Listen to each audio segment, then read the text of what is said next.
Buenas tardes, doctor. Soy el teniente coronel Carlos Rosero. En esta ocasión voy a disertar sobre el delito de cuello blanco, el libro de Edwin Sutherland. Como temarios tenemos primero el delito de cuello blanco como delito organizado, segundo la teoría del delito de cuello blanco, tercero variaciones de los delitos corporativos y finalmente conclusiones y preguntas para el foro.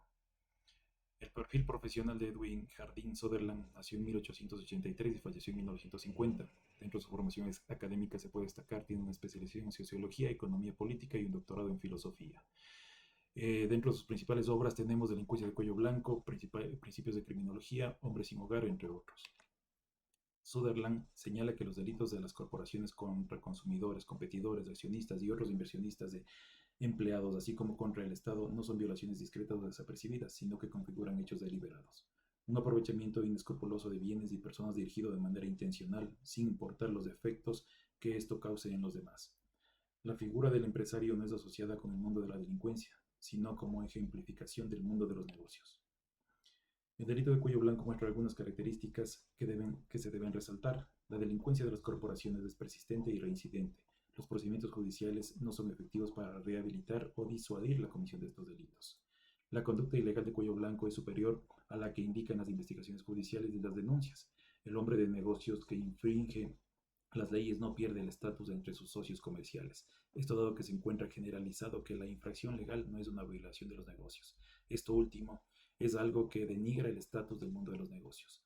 Los hombres de negocios generalmente sienten y expresan desprecio hacia la ley, el gobierno y sus funcionarios, pues en conjunto obstaculizan las prácticas comerciales. Creen que cuanto menos gobierno es mejor para los negocios. Es así que para ellos las leyes desincentivan los negocios.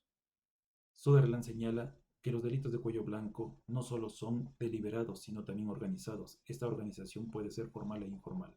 La organización formal de este tipo de delitos se asocia a las competencias desleales, el ámbito de las relaciones laborales, acuerdos comerciales, entre otras prácticas. La organización informal consiste en lograr consenso entre los hombres de negocios, quienes en apariencia defienden la libre competencia, pero también en consenso realizan prácticas que infringen la ley.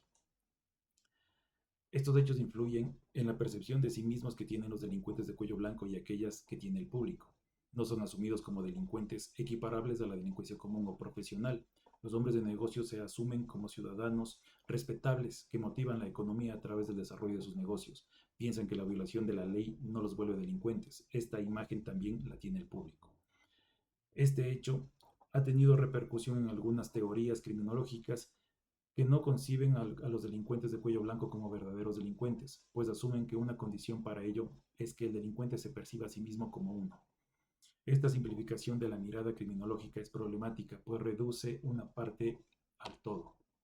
Los delincuentes de cuello blanco se alejan del tipo ideal de delincuente socialmente difundido, pues a diferencia de este último, los procedimientos judiciales en contra de los primeros son diferentes. Por su estatus de clase no muestran asociaciones personales cercanas con individuos autodefinidos como delincuentes. Influye la estratificación y la segregación existente entre delincuentes. Esto da cuenta de que ni entre ellos, ni para el Estado o la sociedad todos los delincuentes son iguales. Los delincuentes de cuello blanco hablan con orgullo de sus transgresiones a la ley y la consideran censurable su vigencia, no su violación, lo cual también muestra una cierta aceptación social. Cuentan con el apoyo de sus asociados para violar la ley. El público tampoco piensa que sean delincuentes porque no encajan en este estereotipo. No pierden su estatus ante el público a pesar de ser deshonestos. En el delito de cuello blanco es importante ocultar el hecho ilícito, ya que la identidad corporativa es conocida. Para ello se desarrollan justificaciones destinadas a esconder estos hechos. El secreto de los delitos de cuello blanco se facilita por la complejidad de los procesos y por la dispersión temporal de sus efectos en aquellas personas que han sido víctimas de estos delitos. Sutherland señala que la aplicación diferenciada de los procedimientos para el juzgamiento de los delitos de cuello blanco es algo que históricamente ha sido motivado por los mismos actores corporativos con el fin de proteger su reputación. La semejanza entre los delitos comunes y los de cuello blanco ha sido ocultada por esta modificación procedimental. Este ocultamiento también se realiza a través del juego que hacen las corporaciones con las formas de personería jurídica. Este ocultamiento opera de tres maneras. Empresas subsidiarias ocultan su conexión con la matriz. Las subsidiarias se muestran como personas jurídicas distintas. manipular el nombre de marcas según fines corporativos. ¿Cuáles son los objetivos que buscan atrás de esto? Es ocultar negocios, evasión fiscal, aumentar ganancias con prácticas desleales o evitar leyes accionarias. Para lograr este fin, las corporaciones contratan equipos especializados, expertos en derecho, publicistas, entre otros, que influyen en la sanción y reglamentación de este tipo de delitos.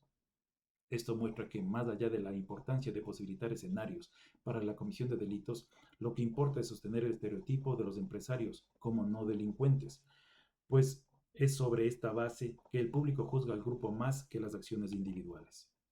Sutherland señala que las características de los delitos de cuello blanco dependen de la forma corporativa en la que se organizan los negocios. La organización difiere entre los grandes y pequeños negocios. Los grandes negocios tienen dos ventajas desde el punto de vista de las violaciones legales. El anonimato, que protege a los responsables de los delitos. Esto dado que la responsabilidad se comparte entre los diferentes niveles, ejecutivos, directivos, subordinados y accionistas, lo cual difumina la responsabilidad corporativa. Y una mayor justificación de su comisión, esto dado que la unidad corporativa debe buscar maximizar las ganancias de la corporación. Así todos los niveles hacen lo necesario para cumplir este objetivo, pero igualmente tienen dos desventajas. Lo importante para los diferentes niveles no es en sí misma la corporación, sino su beneficio personal, lo cual fracciona en la realidad la unidad corporativa. Bajo el arreglo corporativo, esta tiende a burocratizarse. Independiente de la forma, la conducta ilegal de las corporaciones alienta las siguientes prácticas. La corporación selecciona delitos que implican un riesgo mínimo con víctimas sin gran posibilidad de resistencia. La corporación selecciona delitos en los que la prueba resulte difícil de obtener, por ende el delito se vuelve imposible de probar, y buscan generar negocios para desvirtuar los litigios legales, sobornan al eslabón débil de la cadena de la sanción de la justicia. Tras la caracterización de algunos de los aspectos que envuelven a la comisión de los delitos de cuello blanco, Sutherland busca dar cuenta de un marco teórico que pueda abonar elementos para entender la raíz de este tipo de delitos. Para ello, Sutherland incorpora la siguiente hipótesis. El delito de cuello blanco tiene su génesis en el mismo proceso general de cualquier otra conducta delictiva, la asociación diferencial. La asociación diferencial consiste en que la conducta delictiva se aprende en asociación con aquellos que defienden tal comportamiento favorablemente, aislándose de quienes lo defienden desfavorablemente, y que una persona en una situación apropiada participa de esta conducta delictiva solo cuando el peso de las definiciones favorables supera al de las desfavorables. Sutherland encuentra que esta premisa hipotética se adecua a la evidencia existente. A través de esta evidencia empírica, Sutherland encuentra lo siguiente. Los delincuentes de cuello blanco provienen de buenas familias, sin vínculos delictivos, que inculcaron la honestidad. Los delincuentes de cuello blanco no son reclutados de las filas de la delincuencia juvenil. Como parte del aprendizaje laboral, quienes cometieron estos delitos fueron inducidos a su comisión. Las prácticas que violan la ley son aprendidas bajo órdenes o por emulación de quienes las practican. Esto desarrolla una ideología general que se alimenta de estas prácticas, cuya esencia generaliza experiencias concretas transmitidas como algo que acontece de manera generalizada. Así, no solo se aceptan las prácticas, sino que también se van construyendo justificaciones. Sutherland señala que la difusión de las prácticas ilegales es una prueba de que el delito de cuello blanco se debe a la asociación diferencial. Para ejemplificar esto, señala que cuando una firma inventa un método para aumentar las ganancias, otras firmas lo adquieren y lo adoptan. Esta difusión se facilita por el control de las corporaciones por parte de agentes financieros, por la difusión de sus prácticas, por conferencias en las que se difunden buenas prácticas, entre otros casos por prácticas de coerción entre competidores o en ámbitos en los que la inexistencia de competidores facilita la adopción de prácticas ilegales. Así, en su afán de lucro, las firmas violan la ley y en el caso de existir competidores por diversas circunstancias, estos la imitan, además de desarrollar esta forma de pensar como una pauta cultural en el mundo empresarial. Si bien la mayoría de los empresarios provienen de hogares sin pasados o vínculos delictivos, la honestidad no ayuda a los métodos comerciales. Siguiendo la teoría de la asociación diferencial, Sutherland señala que esto da cuenta de que los hombres de negocios no solo están en contacto con definiciones favorables al delito de cuello blanco, sino que también están aislados y protegidos contra definiciones de sentido contrario. Más allá de este aislamiento hacia definiciones desfavorables a la comisión de los delitos de cuello blanco, sus responsables están protegidos tanto por sus actores que protege su comportamiento. Los medios de comunicación analizan de manera diferenciada los delitos de cuello blanco y aquellos perpetrados por actores provenientes de estratos socioeconómicos bajos.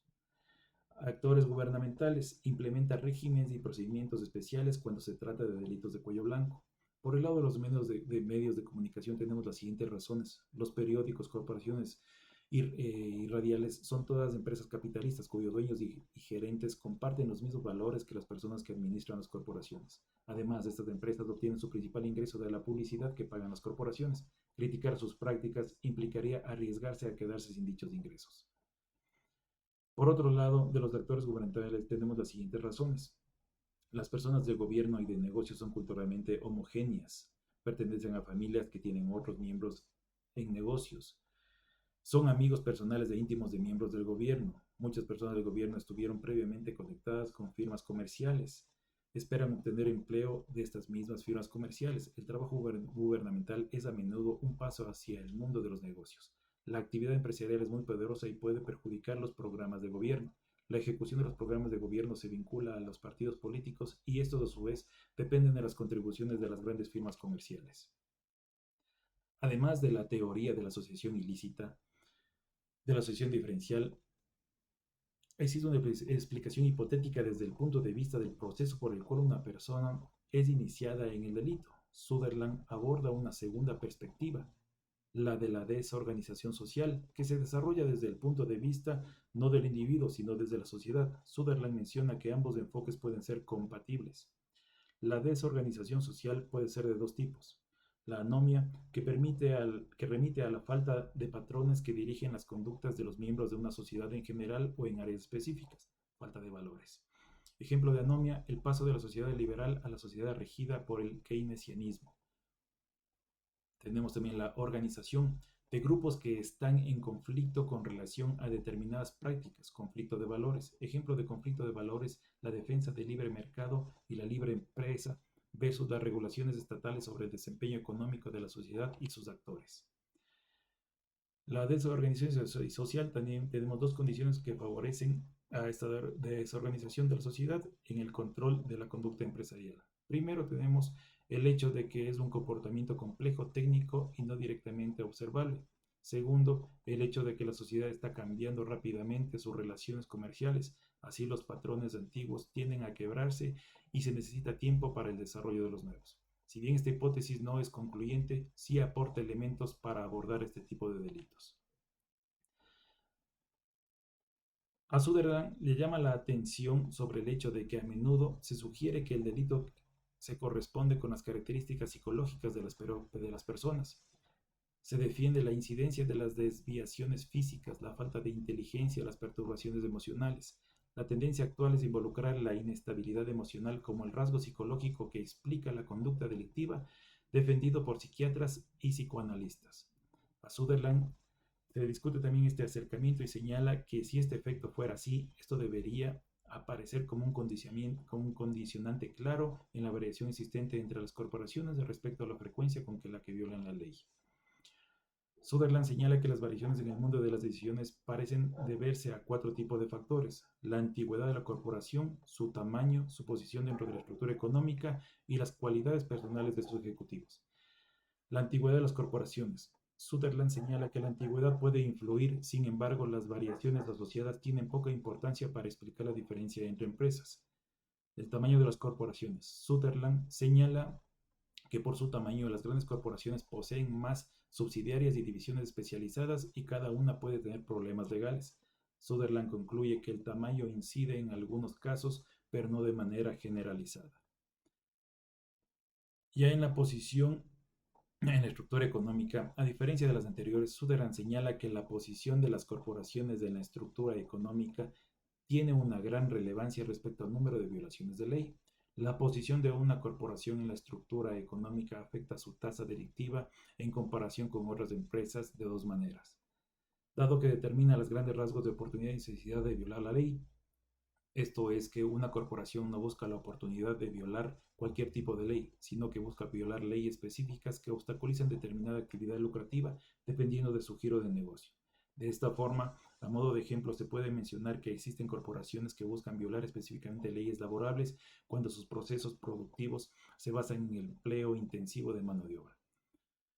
El otro punto tenemos que dado que las corporaciones seleccionan otras corporaciones con las que interactúan.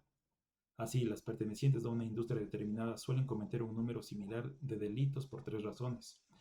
1. Todas pueden fijar precios o acogerse al despliegue de prácticas productivas injustas. 2. Las corporaciones integran prácticas ilegales que otras empresas desarrollan para anular sus ventajas competitivas. Y finalmente, las corporaciones dentro de una rama industrial pertenecen a asociaciones que adoptan determinadas políticas. Estas difunden técnicas para violar la ley e ideologías comunes al respecto. Lo analizado por Sutherland al respecto de algunas de las razones que inciden en las variaciones sobre la comisión de delitos de cuello blanco le permite concluir lo siguiente. 1.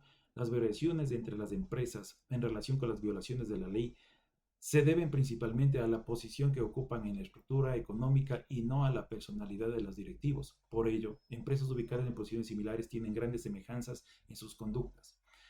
2. Así, el comportamiento en relación con la violación a la ley varía sin que haya variaciones a las personas que participaron de estos actos. Muchas empresas que históricamente violaron las leyes específicas las siguen haciendo sin importar si su personal se mantiene, se ha renovado o ha cambiado totalmente.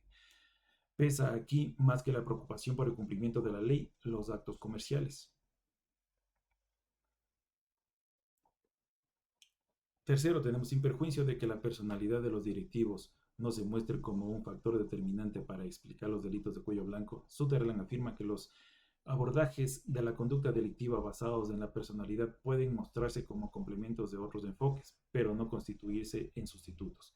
Esto en la medida en que ni la hipótesis de la asociación diferencial ni la desorganización social dan cuenta a cabalidad del surgimiento de este tipo de delitos. Así, Sutherland reconoce la necesidad de complejizar este marco de hipótesis. Finalmente, tenemos que más allá de esta necesidad de complejizar el abordaje de estos delitos, Sutherland menciona que las hipótesis enunciadas parten de principios diferentes de tal forma que la complementariedad entre ellas está condicionada por la combinación lógica que se pueda realizar. Como conclusiones tenemos 1.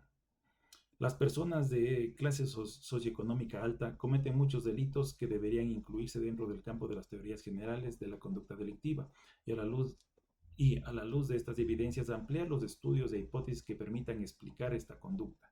Es decir, que los delincuentes de cuello blanco son delincuentes, no solo infractores, que deben ser investigados de la misma forma que son investigados quienes delinquen de manera común. Una segunda conclusión, los delitos de cuello blanco han sido perpetrados con gran frecuencia, además de que son persistentes y reincidentes. Esto da cuenta, por un lado, del carácter extendido e infravalorado de este tipo de delitos. Por otro lado, al considerarlos como delitos poco comunes, no se atiende a su carácter organizado y planificado con base al empleo de prácticas difundidas, asimiladas y aceptadas por el conjunto de corporaciones. Una tercera conclusión, lo mencionado no permite inferir que la clase socioeconómica alta es más o menos delincuente que la baja, ya que la evidencia existente no permite hacer comparaciones rigurosas, además que no se dispone de patrones comunes sobre la comisión de delitos ni un marco teórico analítico consolidado que permita realizar este tipo de abordaje. Finalmente, una cuarta conclusión al respecto de este último, Sutherland avanza en la hipótesis de que tanto el enfoque de la asociación diferencial cuanto el de la desorganización social poseen una gran capacidad heurística para el abordaje de este y otros tipos de delitos, por lo que constituyen un marco explicativo válido. Finalmente, he realizado estas dos preguntas para poder discutir en el foro.